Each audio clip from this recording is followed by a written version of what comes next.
আজকে আমরা ক্লাস 9-এর আগের দিন আমরা বেশ কিছু জিনিস অ্যাসিড ক্ষার লবণ থেকে আলোচনা করে ফেলেছি আগের দুটো ভিডিওতে। তো আজকে আমরা নাইট্রিক অ্যাসিড সম্পর্কে কিছু রাসায়নিক বিক্রিয়া পড়ব এবং সেখান থেকে তোমাদের বেশ কিছু নতুন নতুন ধর্ম নাইট্রিক অ্যাসিডের সেগুলো তোমরা শিখে যাবে। তো প্রথম একটা গুরুত্বপূর্ণ প্রশ্ন দিয়ে আজকের আলোচনা শুরু করব, সেটা হচ্ছে নাইট্রিক অ্যাসিডের বর্ণ গাঢ় অবস্থায় বাদামি দেখতে লাগে কেন, বাদামি বা হলুদ দেখতে লাগে কেন, আবার কোনো কোনো ক্ষেত্রে সেটা লালাভ বাদামি বা লালচে বাদামি কেন দেখতে লাগে। তো গাঢ় নাইট্রিক অ্যাসিডের হলুদ বর্ণের কারণ মনে রাখতে হবে, হলুদ হওয়ার প্রধান কারণ, যদি আমরা সূর্যালোকে রাখি দেখবো একটা হলুদ হলুদ দেখতে লাগছে। প্রধান কারণ হলো এর মধ্যে নাইট্রোজেনের একটা অক্সাইড, সেটা হলো nitrogen dioxide, nitrogen die oxide কেমন বর্ণ হয় আগের দিন আমি বলেছি তোমাদের নাইট্রোজেন আবদ্ধকরণের ক্ষেত্রে। এটা হচ্ছে NO2, যার বর্ণ হচ্ছে বাদামি। তো এই নাইট্রোজেন ডাইঅক্সাইড মিশে থাকে যখন নাইট্রিক অ্যাসিড থাকে, তো তার ভিতরে নাইট্রোজেন ডাইঅক্সাইড মিশ্রিত অবস্থায় থাকে। তো এই মিশ্রিত অবস্থায় থাকার জন্য আমরা সেটাকে হলুদ দেখি। আবার যদি গাঢ় নাইট্রিক অ্যাসিডের মধ্যে NO2-র পরিমাণ বেশি থাকে তখন সেটা লালাভ বাদামি দেখতে লাগে।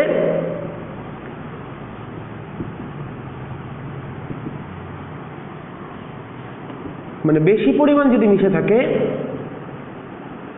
তখন সেটিকে লালাভ বাদামি দেখতে লাগে। তো এই বেশি পরিমাণ মিশে থাকলে তখন সেই নাইট্রিক অ্যাসিডকে, গাঢ় নাইট্রিক অ্যাসিডকে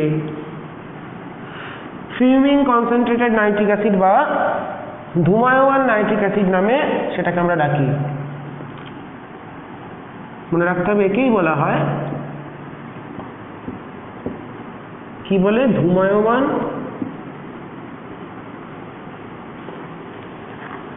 নাইট্রিক অ্যাসিড। ওকে,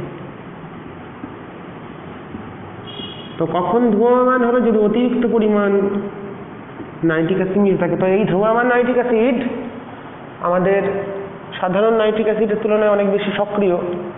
তো এটা আমাদের যে ত্বক বা চামড়ায় যে প্রোটিন আছে আমাদের ত্বকে, প্রোটিনের সাথে বিক্রিয়া করে, চামড়ার প্রোটিনের সাথে বিক্রিয়া করতে পারে। এই কারণে চামড়ায়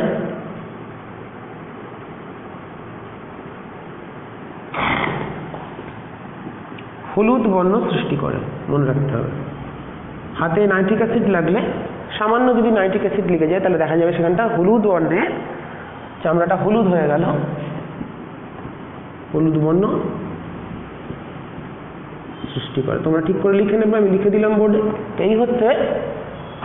আর আরেকটা কথা হচ্ছে, এই নাইট্রোজেন ডাইঅক্সাইড মিশে থাকলে এটা তো হলুদ লাগে, তো এটাকে আমরা তাড়াবো কি করে? যদি আমরা নাইট্রিক অ্যাসিডের এই যে হলুদ বর্ণ, তার মধ্যে দিয়ে, এর মধ্যে দিয়ে প্রশ্ন দিতে পারে হলুদ বর্ণ কি করে অপসারণ করা হবে। এর মধ্যে দিয়ে বায়ুর বুদবুদ চালনা করলে, এয়ার বাবলস, বায়ুর বুদবুদ চালনা করলে কি হয়, এটা এই বায়ুর বুদবুদের সাথে NO2টা অপসারিত হয়ে যায়। করলে বুদবুদের সাথে নাইট্রোজেন ডাইঅক্সাইড বাদামি বর্ণের অপসারিত হয় ও অ্যাসিড বর্ণহীন হয়ে যায়। কারণ নাইট্রিক অ্যাসিডের কিন্তু নিজের কোনো রং নেই। তাহলে এই হচ্ছে আমাদের ফার্স্ট। হলুদ হয় কেন? সেখানে যদি অতিরিক্ত মাত্রায় থাকে তাহলে কি হবে? চামড়ায় হলুদ দাগ সৃষ্টি করে কেন? প্রত্যেকটাই বৈশিষ্ট্য। আর এই হলুদ কালারটা আমরা কি করে পাল্টে দেবো?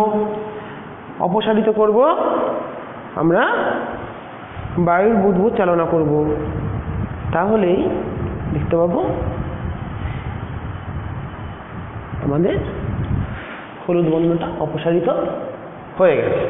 ঠিক আছে, নেক্সট আমরা চলে আসব নাইট্রিক অ্যাসিডের বিক্রিয়া বলেছি পড়ব। তো প্রথম চলে আসি ক্ষার ক্ষারকের সাথে বিক্রিয়া। আমরা আগে পড়েছি, তাও আমি একটুখানি আলোচনা দিয়েই শুরু করব। দুটো বিক্রিয়া দেখাই। তো NaOH এর সাথে ফার্স্ট 1 নম্বর, আমি নাম্বারিং করে বিক্রিয়া লিখি। NaOH এর সাথে যদি নাইট্রিক অ্যাসিড বিক্রিয়া করে, কনসেন্ট্রেটেড নাইট্রিক অ্যাসিড, ক্ষার অ্যাসিডের বিক্রিয়ায় লবণ জল উৎপন্ন হবে। তাহলে সোডিয়াম নাইট্রেট NaNO3 প্লাস জল। তাহলে নাইট্রিক অ্যাসিড সোডিয়াম হাইড্রোক্সাইডের সাথে বিক্রিয়ায় কি উৎপন্ন করছে? Sodium nitrate. একই বিক্রিয়া, শুধু এর প্লাস মাইনাসটা এর সঙ্গে এ গেল, এর সঙ্গে এ গেল, দিয়ে লবণ জল করলো। তারপরে যদি বলি ধরো একটা অক্সাইড নিই, এটা তো হাইড্রোক্সাইড নিলাম, ম্যাগনেসিয়াম অক্সাইডের সঙ্গে নিলে নাইট্রিক অ্যাসিড, তাহলে উৎপন্ন করবে নাইট্রেট। সোডিয়াম নাইট্রেট ছিল, আমরা ব্যালেন্স করে নিই জিনিসটাকে। তাহলে magnesium NO3 magnesium nitrate plus জল। ঠিক আছে, তাহলে এটা অ্যাসিড ক্ষারের বিক্রিয়া আমরা দুটো দেখে নিলাম। অ্যাসিড ক্ষার বিক্রিয়া হলো অ্যাসিড ক্ষার, অ্যাসিড প্লাস ক্ষার। পাশে পাশে আমি নামকরণগুলো লিখে দিচ্ছি যাতে তোমাদের সুবিধা হয়। নেক্সট একটা দেখি জারণ ধর্ম। জারণ ধর্ম তো অসংখ্য, এটা একটা জারক অ্যাসিড। তো জারণ ধর্মের প্রথম চলে আসি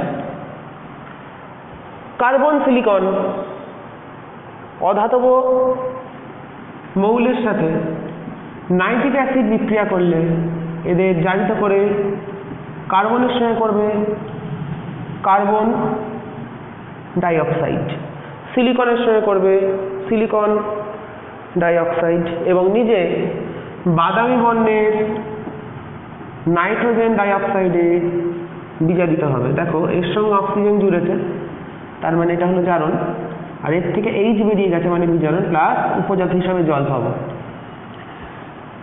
তাহলে এটা হলো প্রথম বিক্রিয়া। আমরা ব্যালেন্স করে দিই পারি, এখানে একটা 2 যদি বসিয়ে দিই, এখানে 2 হলে N2, দেখো তোমাদের 3 দুগুণে 6, হ্যাঁ। আর হাইড্রোজেন অক্সিজেন যদি কিছু মেলাতে হয় তো দেখে নাও কি মিলবে। অক্সিজেনটা আমাদের কটা আসছে এখানে? 3 দুগুণে 4 দুগুণে প্রচন্ড গরম। ঠিক আছে, 4টে নাইট্রিক অ্যাসিড যদি দিই তাহলে কি আসছে? 4টে দিলে আমাদের 4টে দিলে এখানে না, এটা ব্যালেন্সটা তো আসছে বেশি হয়ে, তাহলে এটা যদি 4 করি, 4 দিলে এটাও 4, আর কি আসছে দেখা যাক। 4 3 12, এখানে 2, ঠিক আছে। তাহলে কার্বন ডাইঅক্সাইড করলো কার্বনের সাথে জারণ, সিলিকন নিলে সেম বিক্রিয়া, তাহলে SiO2 silicon oxide plus nitrogen plus জল। তাহলে কি হলো? সিলিকন থেকে সিলিকন অক্সাইড হলো জারণ, জারিত করলো। এই নাইট্রোজেন থেকে এই নাইট্রোজেন হলো বিজারণ। তাহলে এটা জারণ ধর্ম পেয়ে গেলাম। এরপর সালফার আয়োডিন, এদের সঙ্গে দেখি। সালফার এর সাথে যদি নাইট্রিক অ্যাসিড বিক্রিয়া করে, সালফার আয়োডিন এদের সঙ্গে অক্সি অ্যাসিডে পরিণত করে, মানে H2SO4 সালফারের অক্সি অ্যাসিড সালফিউরিক অ্যাসিড আর নিজে নাইট্রিক অক্সাইডে বিজারিত হয়। হলো, আমরা এখানে একটা 2 দিলাম, এখানে একটা 2 দিলাম, H2SO4 মিলে গেল। তাহলে সালফার আয়োডিন এর সঙ্গে যদি নাইট্রিক অ্যাসিড বিক্রিয়া করে তাহলে iodic acid HiO3 plus nitric oxide plus জল, এই 2 বসাই, এই 2 হলো, এই 2 হলো, মানে কি 2 হবে না, ভুল বললাম, মানে যদি দিই না, মানে যদি 2 দিই তাহলে এখানে 2 আসলে আমাদের, তাহলে এটা হবে অ্যাকচুয়ালি 4 যদি দিই তাহলে আমাদের ব্যালেন্সটা চলে আসছে। দেখো মিললো, মিলে গেছে, আয়োডিন দুটো মিলে গেছে, 3 দুগুণে 6, হাইড্রোক্সিনটা মিলে 3 4 12, 3 দুগুণে 6, আর তাহলে নাইট্রোজেন এটাও এই হবে 2 হবে, 2 না, এটা হচ্ছে 4।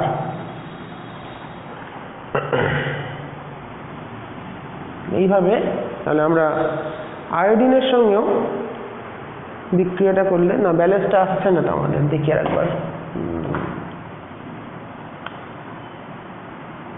দেখি, 3 দিলে এখানে হচ্ছে 3 6 6, তাহলে হাইড্রোজেন মোট কটা হলো 6টা, আর অক্সিজেন যদি 6 যদি দিই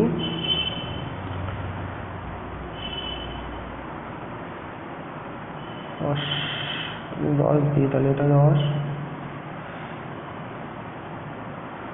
3 6 আর 4 দিয়ে 2 দিয়ে মিলটা কিনা দেখতে হবে, 3 8, হ্যাঁ মিলে গেছে, ঠিক আছে। তো এই হচ্ছে আমাদের, এটা হলো সালফিউরিক অ্যাসিড, এটা হলো আয়োডিক অ্যাসিড,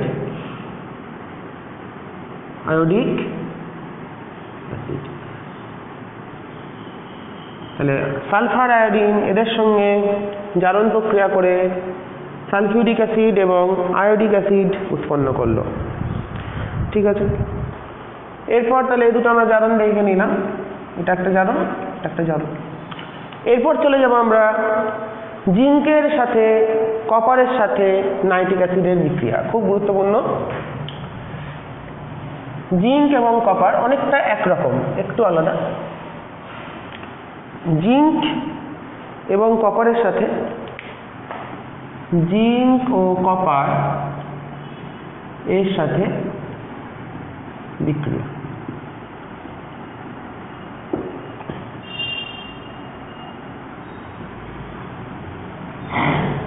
জিঙ্ক এবং কপারের সাথে বিক্রিয়া। তো জিঙ্কের সঙ্গে বিভিন্ন শর্তে বিক্রিয়াগুলো করে, আমি আগে জিঙ্কগুলো বুঝিয়ে নিই।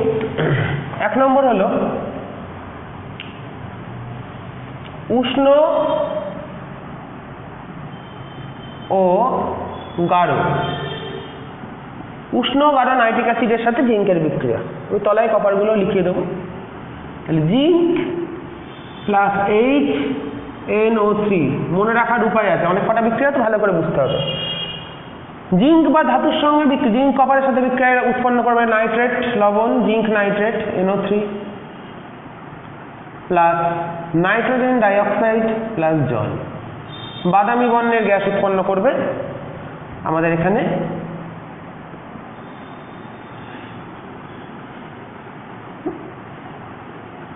তাহলে বাদামি বর্ণের গ্যাস নাইট্রোজেন ডাইঅক্সাইড উৎপন্ন করলো, তাহলে উষ্ণ গাঢ় নাইট্রিক অ্যাসিডের সাথে জিঙ্কের বিক্রিয়াও যা, কপারের বিক্রিয়াও তাই। তাহলে 4HNO3,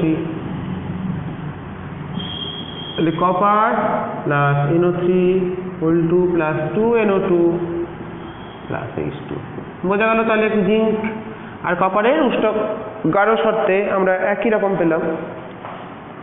2 নম্বর, উষ্ণ হলো মানে গাঢ় থেকে নামছে আস্তে আস্তে, গাঢ় থেকে আস্তে আস্তে নিচের দিকে, মানে গাঢ় থেকে এবার মাঝারি গাঢ় বা মধ্যম গাঢ়। মধ্যম গাঢ় নাইট্রিক অ্যাসিড যেটা হবে শীতল, মধ্যম গাঢ় ও শীতল। তাহলে আগে ছিল উষ্ণ গাঢ়, এবার চলে এলো মধ্যম গাঢ় মানে মাঝারি গাঢ় ও শীতল। তাহলে শুধু চেঞ্জ হবে মাঝখানটা। জিঙ্ক প্লাস HNO3, নাইট্রেট লবণ পাল্টানো না, নাইট্রোজেন ডাইঅক্সাইডের 1 ঘর নিচে আসলে নাইট্রিক অক্সাইড প্লাস জল। ঠিক আছে,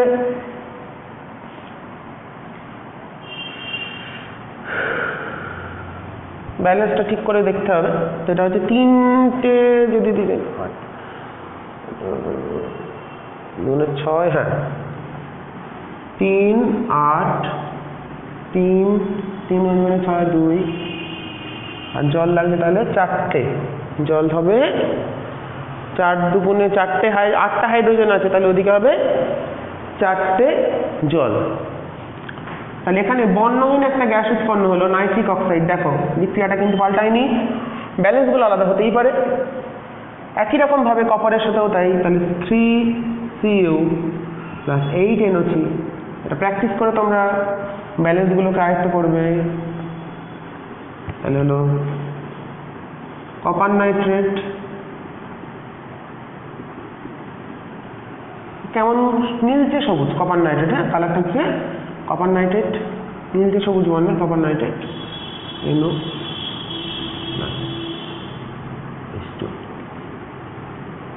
তাহলে আমরা দুটো বিক্রিয়া পড়ে ফেললাম। উষ্ণ গাঢ় দেখা যাচ্ছে ঠিকঠাক, ঠিক আছে। এরপর চলে আসি, তাহলে গাঢ়টা আরো কমবে। লঘু, লঘু ও শীতল। দেখো গাঢ় মধ্যম গাঢ় হলে এবার চলে এলো লঘু, লঘু ও শীতল। কপারের সঙ্গে জিঙ্কের সঙ্গে আগে করি, জিঙ্ক প্লাস HNO3। তাহলে দেখো NO2 হলো NO হলো, এবার হবে N2O। তাহলে জিঙ্ক নাইট্রেট, তাহলে নাইট্রোজেনের অক্সাইডগুলোই কিন্তু আসছে, প্লাস N2O প্লাস জল। জিঙ্ক নাইট্রেট এটা হলো 410, এটা 4, তাহলে এটা হয়ে যাবে 5, বাদ বাকি 4 দুগুণে 8 দিয়ে 10, 4 10, 4 1 5, 4 ওখানে 1 হলো 5, আমাদের মিলে গেল, হাইড্রোজেন মিলে গেছে, সবই মিলে গেছে। আচ্ছা, কপারের ক্ষেত্রে বিক্রিয়াটা অনুরূপ হবে, শুধুমাত্র কপার, তাহলে 4 কপার HNO3, তাহলে 4 copper nitrate plus N2O nitrous oxide.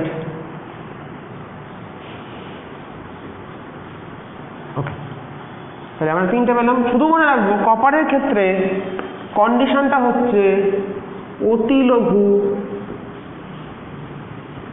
ও শীতল। জিঙ্কের সঙ্গে যেটা ছিল লঘু শীতল, কপারের সঙ্গে সেটা হয়ে যাবে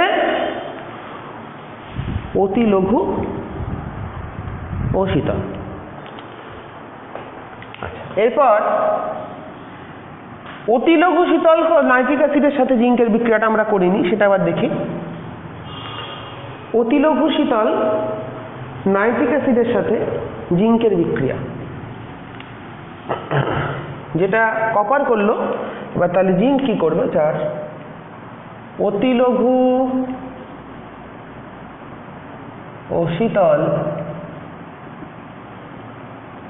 জিঙ্কের সাথে অতি লঘু শীতল বিক্রিয়া করলে নাইট্রেট বিক্রিয়াটা একটু আলাদা, নাইট্রেট লবণ plus ammonium nitrate NH4NO3, ammonium nitrate, ammonium nitrate plus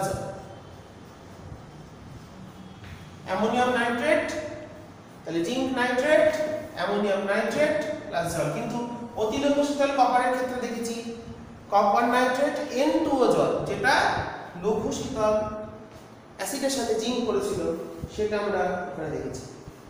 এই ব্যালেন্সটা আগেরটার মতনই হবে, 4 10 4। এবার তোমরা দেখে নাও কি দাঁড়ালো কি না দাঁড়ালো। এখানে মনে হচ্ছে 2 দিতে হবে,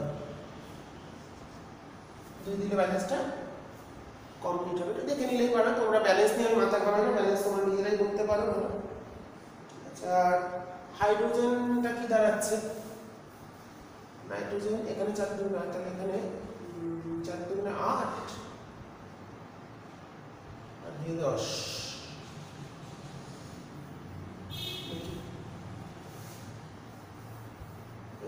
না, এখানে তো নাইট্রোজেন মিলেই গেছে, 4 2 8 আর দুটো নাইট্রোজেন, তাহলে এটা হবে হচ্ছে 3।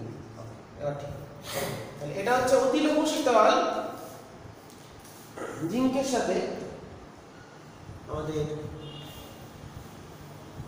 অতিলঘু শীতল নাইট্রিক অ্যাসিডের সাথে জিঙ্কের বিক্রিয়া দেখলাম। তো এবার কপারের সাথে নাইট্রিক অ্যাসিড বাষ্পর একটা বিক্রিয়া আছে, যেটা মনে হয় আমি একদিন পড়িয়েছি আগের ভিডিওতে। 5 কপার প্লাস এটা উত্তপ্ত কপার,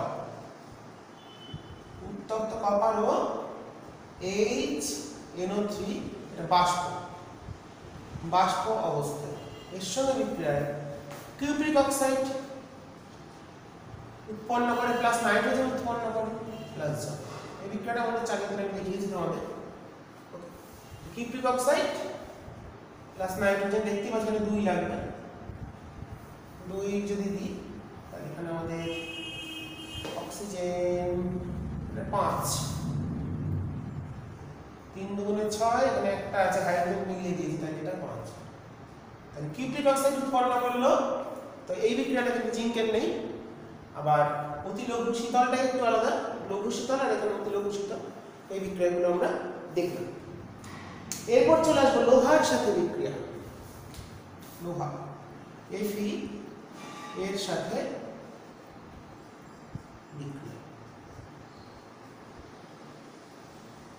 মনে রাখতে হবে লোহা গাঢ় উষ্ণ বা যেটাকে আমরা বলতে পারি ধূমায়মান নাইট্রিক অ্যাসিড।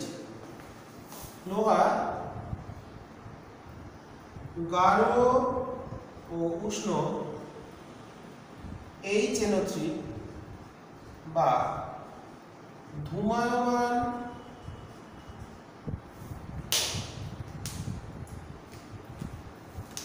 নাইট্রিক অ্যাসিডের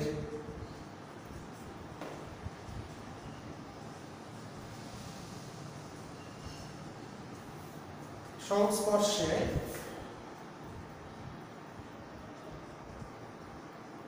এলে, নাইট্রিক অ্যাসিডের সংস্পর্শে এলে নিষ্ক্রিয়তা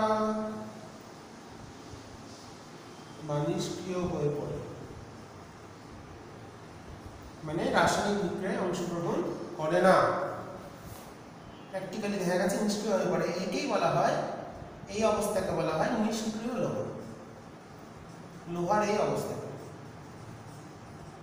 এই অবস্থাকে নিষ্ক্রিয় লবণ। তার মানে গাঢ় এবং উষ্ণ নাইট্রিক অ্যাসিডের সঙ্গে জিঙ্ক কপার বিক্রিয়া করলেও আমাদের করলো না, লোহা করলো না। তো লোহা করবে মধ্যম গাঢ়, আমরা যেটা পেয়েছিলাম মধ্যম গাঢ়, মানে নাতি গাঢ় বা মধ্যম গাঢ়। তো লোহার সাথে যদি নাইট্রিক অ্যাসিডের বিক্রিয়া করি HNO3, এটা কেমন নেব?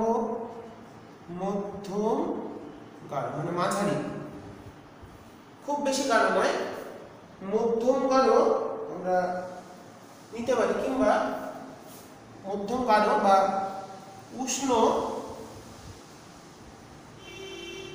লঘু, মানে মধ্যম গাঢ় নাইট্রিক অ্যাসিড বা উষ্ণ লঘু নাইট্রিক অ্যাসিড এর সাথে বিক্রিয়ায় তাহলে ফেরাস নাইট্রেট উৎপন্ন করবে। আমাদের মধ্যম গাঢ়ের ক্ষেত্রে যা পেয়েছিলাম ওখানে পেয়েছিলাম NO, খেয়াল করে দেখো মধ্যম গাঢ়তে NO প্লাস জল।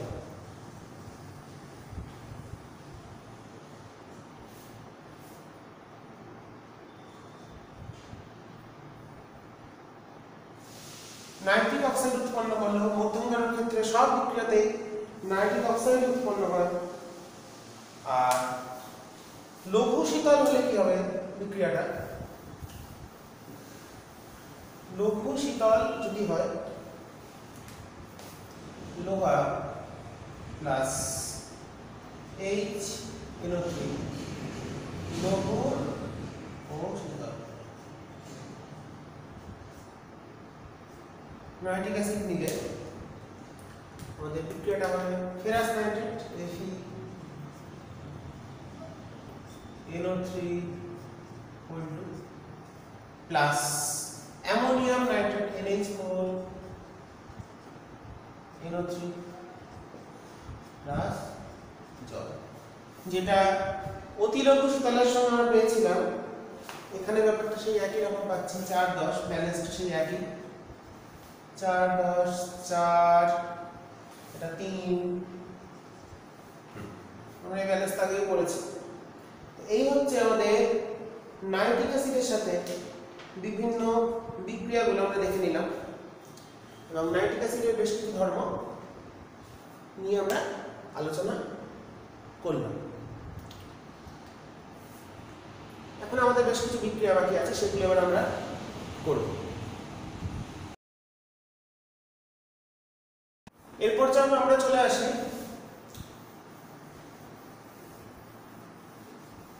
নাইট্রিক অ্যাসিডের শনাক্তকরণের একটা পরীক্ষা। আচ্ছা, তার আগে একটা জিনিস বলে নিই, সেটা হলো ঝামা পাথরের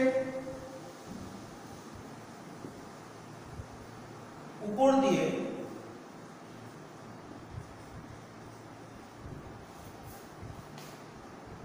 উপর নাইট্রিক অ্যাসিড HNO3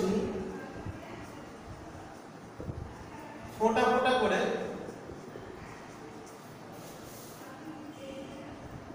ফেলা হয়। কিছুই নয়, যদি নাইট্রিক অ্যাসিডকে আমরা উত্তপ্ত করি তাহলে কি হবে?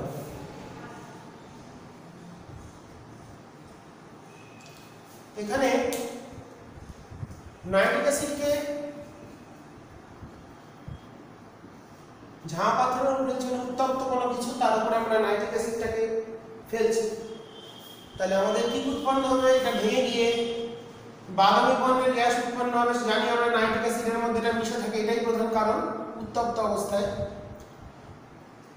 এটা বাদামি একটা গ্যাস উৎপন্ন হবে, বর্ণহীন একটা নাইট্রোজেন ডাইঅক্সাইড বর্ণহীন অক্সিজেন গ্যাস উৎপন্ন হবে আর জলীয় বাষ্প উৎপন্ন হবে। এই তিনটে অংশে এটা ভেঙে যাবে।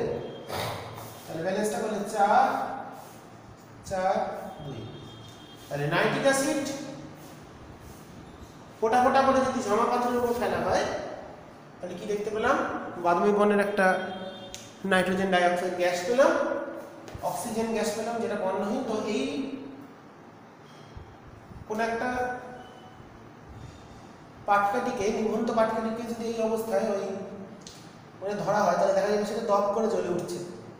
তারপরে সেখান থেকে প্রমাণ হয় নাইট্রিক অ্যাসিডের মধ্যে অক্সিজেন আছে। এই কিন্তু জ্বলাচ্ছে না, এই জ্বলিয়ে দিচ্ছে, কারণ এর দাহ্য গুণ আছে, আমরা জানি জ্বলতে সাহায্য করে। তো নিভন্ত পাটকাঠিকে জ্বললে সেটা দাও দাও করে জ্বলে উঠবে এবং নাইট্রিক অ্যাসিডের মধ্যে যে অক্সিজেন উপস্থিত আছে সেটা প্রমাণ হয় এই পরীক্ষার সাহায্যে। এবার চলে আসি আমাদের শনাক্তকরণ। কপার ছিদ্রে যোগ করলে বাদামি বর্ণের গ্যাস হয়, সেটা শনাক্তকরণ হতেই পারে। তো শনাক্তকরণে যেটা আমরা করবো সেটা হচ্ছে বলয় পরীক্ষা। এটা খুব ইম্পর্টেন্ট।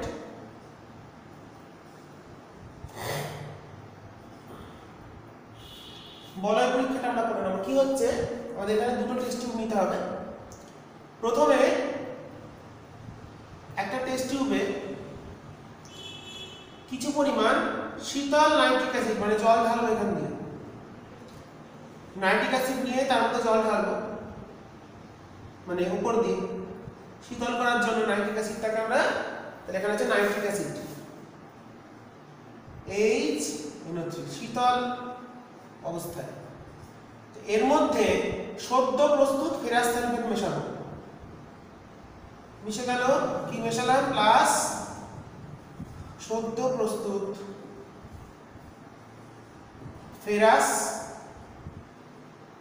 সালফেট মেশালাম। তাহলে প্রথম টেস্ট টিউবে কি কি থাকলো, শীতল নাইট্রিক অ্যাসিড আর সদ্য প্রস্তুত ফেরাস সালফেট মানে FeSO4 এদের একটা মিশ্রণ। এবার দ্বিতীয় একটা টেস্ট টিউবে নিতে হবে গাঢ় সালফিউরিক অ্যাসিড। গাঢ় সালফিউরিক অ্যাসিড নিতে হবে দ্বিতীয় একটা টেস্ট টিউবে। তো আমি সালফিউরিক অ্যাসিডটাকে নীল রং দিয়ে দেখাচ্ছি, দিয়ে একদম এমন ভাবে ঢালতে হবে এই টেস্ট টিউব থেকে এখানে, এটা হলো কনসেন্ট্রেটেড সালফিউরিক অ্যাসিড দিলাম, এর গা দিয়ে যেন এটা বেরিয়ে আসে, বেশ খুব আস্তে আস্তে করে এসে যদি এর উপর জমা হয়, যখন দুটো মিশ্রণ, নিচের মিশ্রণ আর উপরের মিশ্রণ, সেই জায়গায় এটাকে শীতল করে দেখা যাবে দুটো অ্যাসিডের সংযোগস্থলে একটা বাদামি বর্ণের বলয় তৈরি হয়েছে। দুটো অ্যাসিডের সংযোগস্থলে একটা বাদামি বর্ণের বলয় তৈরি হয়েছে। এখানে একটা বাদামি বলয় সৃষ্টি হয়েছে। যদি বাদামি বলয় সৃষ্টি হয় তখন আমরা বুঝবো এই টেস্ট টিউবে যে তরলটা নিয়েছিলাম ফেরাস সালফেট যোগ করার আগে, সেটা হলো নাইট্রিক অ্যাসিড। এটাকেই বলা হচ্ছে বলয় পরীক্ষা। তো আমরা বিক্রিয়াগুলো একটু দেখি। তো আমাদের প্রথম বিক্রিয়া তাহলে কি আছে, নাইট্রিক অ্যাসিড আছে, সালফিউরিক অ্যাসিড আছে, HNO3 plus H2SO4 plus FeSO4। প্রথম পর্যায়ে যখন মেশালাম উৎপন্ন হলো, এখানে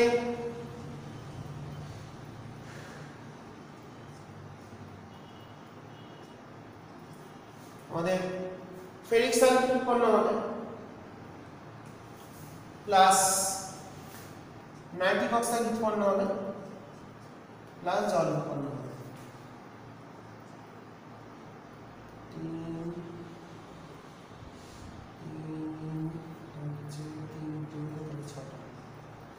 দুই তিন ছয়, তোমরা ব্যালেন্সটা খুব ভালো করে প্র্যাকটিস করবে, তাহলে তোমরা ভালো বুঝতে পারবে। আর এর হচ্ছে দুটো, তাহলে এখানে একটা 2 বসিয়ে দিই।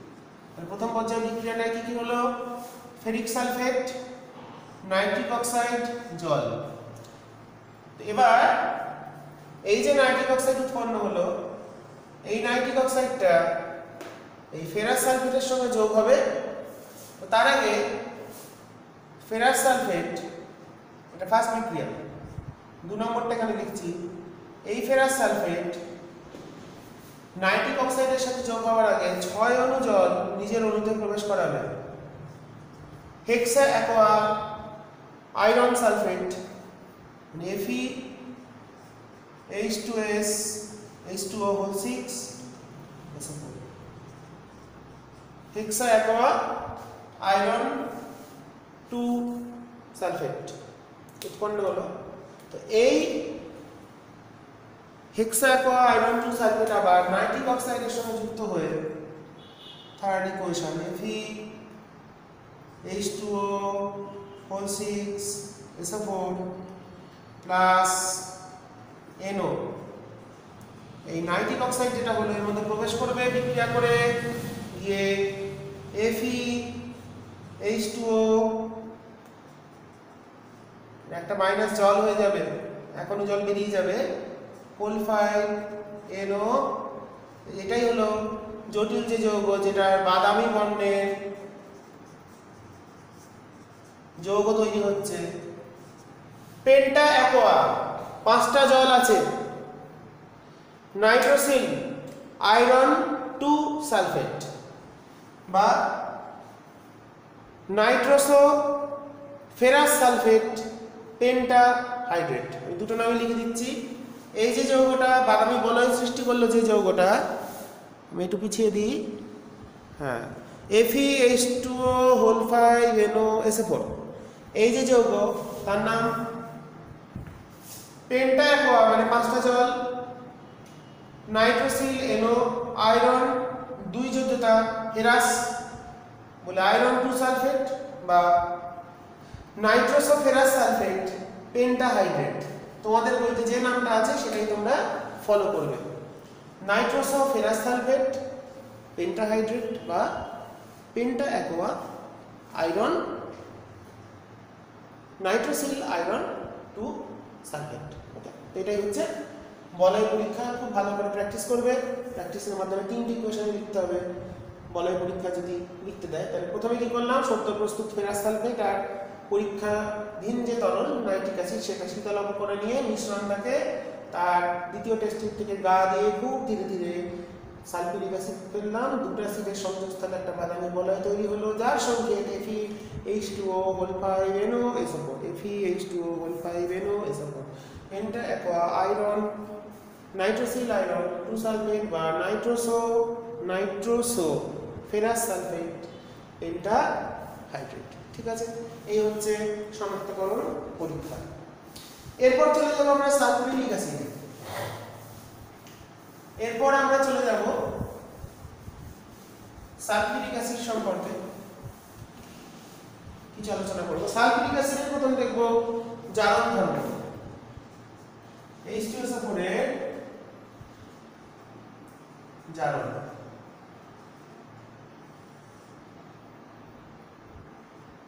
H2SO4 এর জারণ ধর্ম গাঢ় সালফিউরিক অ্যাসিডের সঙ্গে আমরা 3টি বিক্রিয়া করব, জিঙ্ক প্লাস গাঢ় H2SO4 তলায় লিখি গাঢ়টা, আর উৎপন্ন হবে জিঙ্ক সালফেট লঘু নিলে হাইড্রোজেন প্রতিস্থাপন plus SO2 plus sulphur die oxide উৎপন্ন করবে। এটা যদি গাঢ় লিখি তাহলে এখানে পেলাম zinc sulphate sulphur die oxide জল। যদি ম্যাগনেসিয়াম করি তাহলে দেখো এখানে জিঙ্কটাকে জারিত করে দিয়েছে আর নিচে বিজারিত হয়েছে। আচ্ছা, ম্যাগনেসিয়ামের সঙ্গে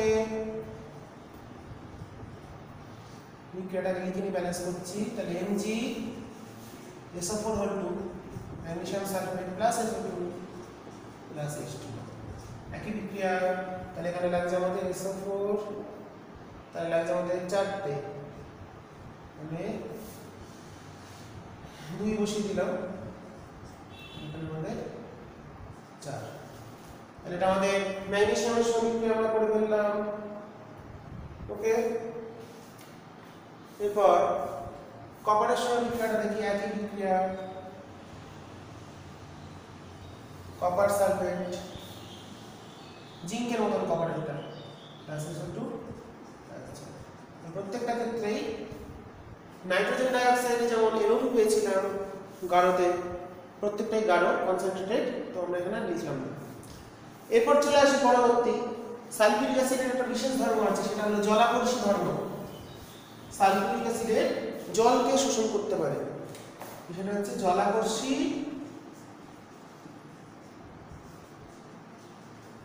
ধর্ম। এটা একটু দেখে নিই। সালফিউরিক অ্যাসিড জলকে শোষণ করতে পারে, যেমন চিনির মধ্যে যদি গাঢ় সালফিউরিক অ্যাসিড যোগ করা হয়, গাঢ় জলাকর্ষী ধর্ম না সালফিউরিক, তাহলে কি হবে? চিনি হলো C12H22O11। একটু ভালো করে দেখলে ভাববে, এর মধ্যে দেখো আমার 11 অণু জল আছে। এই যে 11 অণু জল, 11 খানা H2O আছে এর মধ্যে, তো এই জলটাকেও বার করে নেবে, গাঢ় H2SO4 যোগ করলাম, তাহলে কি হবে?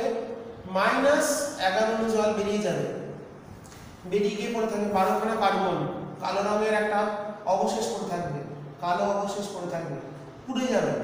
আমরা দেখেছি চিনির ভেতর দিলে চিনিকে পোড়ালে কালো হয়ে যায়, প্লাস এই যে জল, এটা সালফিউরিক অ্যাসিড নিচের মধ্যে রেখে দেবে, মানে এই 11H2O প্লাস H2SO4, তাহলে ওটা শোষণ করে নিল বলে ব্র্যাকেটের মধ্যে রাখা হলো। তারপর একটা বিক্রিয়া দেখতে পারি আমরা, কপার সালফেট তুতে, তার মধ্যে 5টা কেলাস জল থাকে, এটাকে বলে কেলাস জল। কেলাস জল বা কেলাস গঠনের যে জল, এটার কালার হচ্ছে তুতে বা ব্লু ভিট্রিয়ল, এটার নাম ব্লু ভিট্রিয়ল। ব্লু ভিট্রিয়লের কালার হচ্ছে নীল। তুতে বা শোধক কপার সালফেট এর মধ্যে যদি গাঢ় সালফিউরিক অ্যাসিড যোগ করা হয় তাহলে এর থেকে 5 অণু জল মাইনাস হয়ে যাবে, গিয়ে একটা এটা কেলাসাকার অকেলাসিত সাদা গুঁড়ো পদার্থে পরিণত হবে। এটা হচ্ছে অকেলাসিত বা অনিয়তাকার, নির্দিষ্ট আকার নেই, নিয়তাকার সাদা গুঁড়ো পদার্থে এটা পরিণত হবে। এই দুটো বিক্রিয়ার সাহায্যে আমরা পেয়ে গেলাম সালফিউরিক অ্যাসিডের জলাকর্ষী ধর্ম। কাঠের ওপরেও পরীক্ষাগারে যখন ল্যাবে যখন সালফিউরিক অ্যাসিডের বোতল রেখে দেওয়া হয় সেখানেও দেখা যায় তলায় কালো ছোপ হয়ে গেছে। কাঠ মানে সেলুলোজের ভিতর কার্বন থাকে, জলীয় অংশটাকে বাদ দিয়ে মানে কালো কার্বনটা পড়ে থাকে। তাই গাঢ় সালফিউরিক অ্যাসিডের বোতল যখন পরীক্ষাগারে রাখা হয় তার নিচটা কালো একটা ছোপ পড়ে যায়। এটাও একটা জলাকর্ষী ধর্মের উদাহরণের মধ্যে বলা যায়। আচ্ছা, এরপর চলে আসি সালফিউরিক অ্যাসিডের সম্পর্কিত আরেকটা বিষয়, সেটা হচ্ছে ওলিয়াম।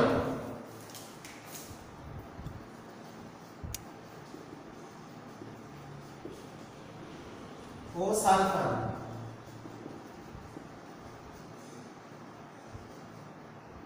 সালফিউরিক অ্যাসিডকে কিং অফ কেমিক্যাল বা রসায়নের রাজা বলা হয়, এটা মনে রাখবে। তো ওলিয়াম বা সালফান কি? 90% কনসেন্ট্রেটেড মানে গাঢ় H2SO4 দ্বারা যখন পরীক্ষাগারে শিল্প পদ্ধতিতে, তোমরা ক্লাস 10 গিয়ে পড়বে, সালফিউরিক অ্যাসিড প্রস্তুত করা হয়, তখন একটা স্টেপে অনেকগুলো পর্যায় আছে। একটা পর্যায়ে 90% কনসেন্ট্রেটেড সালফিউরিক অ্যাসিড দ্বারা সালফার ট্রাইঅক্সাইডকে শোষণ করা হয়।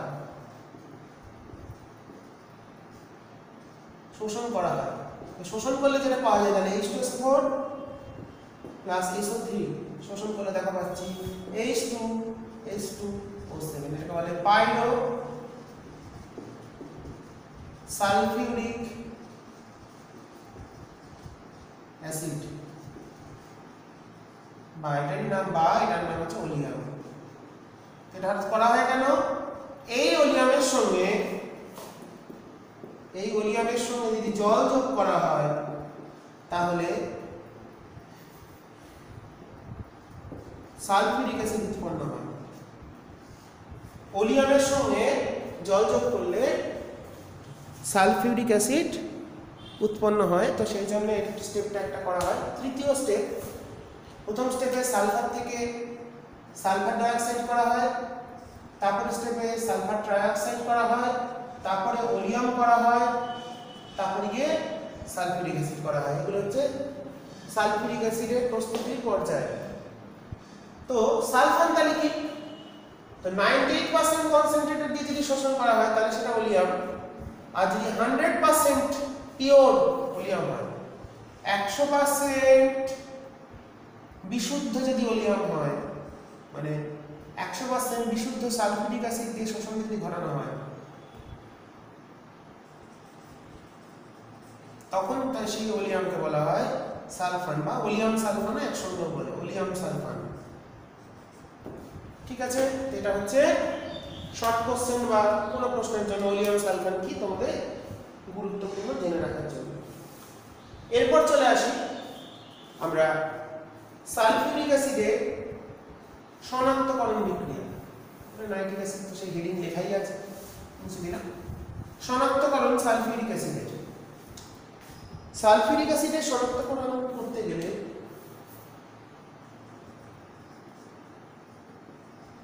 বেরিয়াম ক্লোরাইড H2SO4 অ্যাসিডের জলীয় দ্রবণে, এটা লেখা ভালো হচ্ছে না, জলীয় দ্রবণে বেরিয়াম ক্লোরাইড যদি যোগ করি, বেরিয়াম ক্লোরাইড যোগ করলে একটা সাদা পদক্ষেপ তৈরি হয়। যোগ করলে বেরিয়াম ক্লোরাইড যোগ করলে কি হবে দেখি। তাহলে বেরিয়াম ক্লোরাইড প্লাস H2S এর জলীয় দ্রবণ, এক্সচেঞ্জ করে দাও তাহলে বেরিয়াম সালফেট, এটাই হচ্ছে একটা অদক্ষেপ সাদা প্লাস হচ্ছে 2HCl হাইড্রোক্লোরিক অ্যাসিড, সাদা অদ্রাব্য অদক্ষেপ। কিস অদ্রাব্য? টেস্ট টিউবের তলায় অদক্ষেপ করবে, তো HCl তো আছে, তাতে দ্রবীভূত হবে না। তো মনে রাখতে হবে এটি আমাদের লিখে দিই হাইড্রোক্লোরিক অ্যাসিড বা নাইট্রিক অ্যাসিড, এই দুটোতেই অদ্রাব্য। আমরা কালকে HCl এর ক্ষেত্রে পেয়েছিলাম, এখানে পেলাম বেরিয়াম সালফেট অদক্ষেপ হচ্ছে সাদা একটা অদক্ষেপ যেটা অদ্রাব্য, টেস্ট টিউবের তলায় গিয়ে জমা হবে, সেই অদক্ষেপটা পেলাম। ঠিক আছে, এছাড়া আমরা আগের ভিডিওতে কার্বনের বাইকার্বনেটের সাথে অ্যাসিডিক বিক্রিয়া দেখিয়ে দিয়েছি। HCl এর বেশ কয়েকটা বিক্রিয়া আমরা আলোচনা করেছি। তো আমাদের অ্যাসিড ক্ষার লবণের বেশ কিছু অংশ এখনো বাকি থেকে গেল। অ্যান্টাসিড, লবণ কি, লবণের শ্রেণীবিভাগ, সেগুলো নিয়ে আমি পরবর্তী ভিডিওতে আলোচনা করব, সেটা দিয়ে শেষ করে দেবো। তো তোমরা বিক্রিয়াগুলো বাড়িতে লিখে অভ্যস্ত হও এবং তোমাদের বইতে বিক্রিয়াগুলো আরেকবার দেখো কোথাও যদি থাকে, বা যে যে বিক্রিয়াগুলো আছে। আমি কয়েকটা বিক্রিয়া দেখিয়ে দিলাম আজকের মতন, এখানেই শেষ করছি। তোমরা ভালো করে লিখে নেবে, আর বুঝতে না পারলে অবশ্যই কমেন্ট বক্স তো আছেই জানানোর জন্য, জানাবে। আজকে এটা বলেই আজকের আলোচনা এখানে শেষ করে দিলাম। ঠিক আছে।